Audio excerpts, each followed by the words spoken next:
Special Purpose Vehicle, or SPV.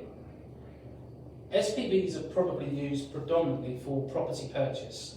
We've seen a huge change in the government sentiment with rentals and rental properties. You know, went through a wave of people buying lots of properties sort of pre-Maggie Thatcher and trying to build their own portfolio. Tax implications have changed. You'll find that if you own properties as an individual, you're probably paying tax at the highest marginal rate because you cannot offset any of your costs anymore. What we're finding is a lot of our clients are setting up something called an SPV, which is a property vehicle. What does it look like? So typically all that will happen here is you'll have your SPV.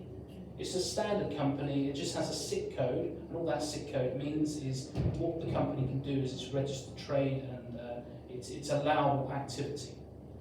Within this SPV, you can either fund in money yourself as an individual from your private bank account and then fund the SPV, or a lot of our clients have their own separate limited companies.